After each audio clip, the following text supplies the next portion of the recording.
Ils nous ont dit qu'ils ne peuvent pas arrêter les travaux. Ils nous ont demandé d'aller nous plaindre auprès de la hiérarchie.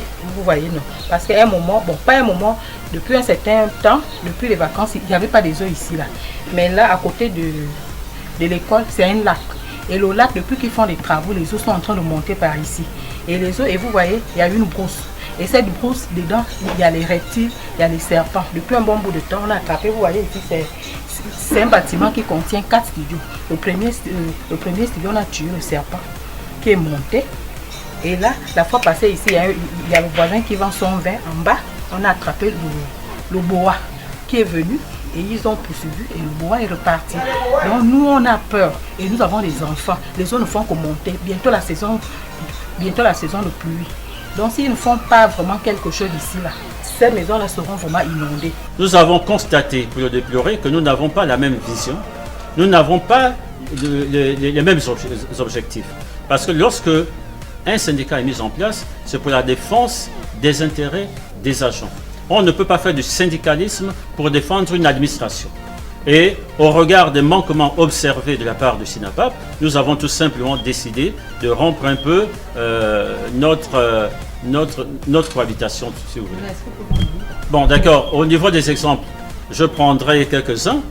Il y a la création de la mutuelle à Radio Gabon et Gabon Télévision.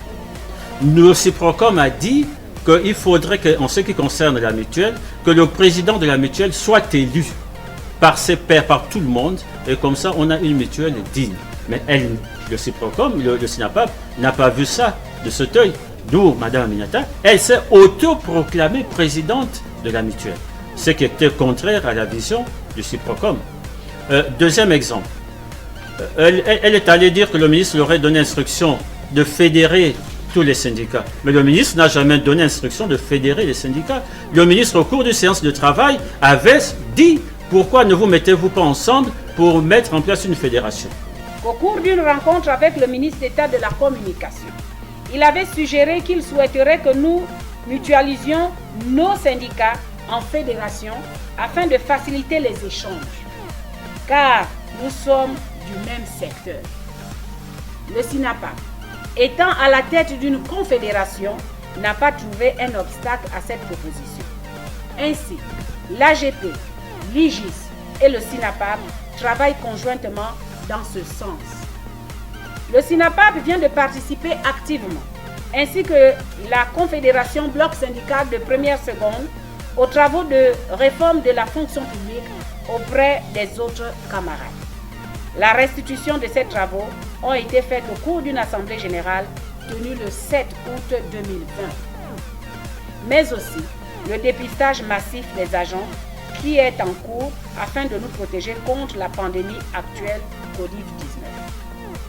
Nous sommes conscients que la route est longue.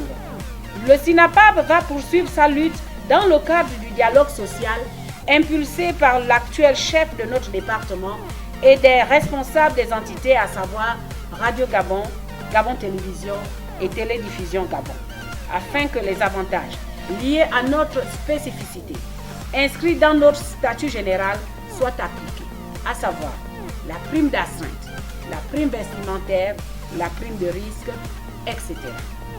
Le SINAPAP prouve ainsi, par ce bilan non exhaustif, que nous sommes un syndicat de défense des intérêts des agents et non du patronat. Nous optons pour la réappropriation des valeurs, donc le vert, le jaune et le bleu, qui sont le fondement de ce que nous sommes. Sinon, nous n'avons pas d'identité.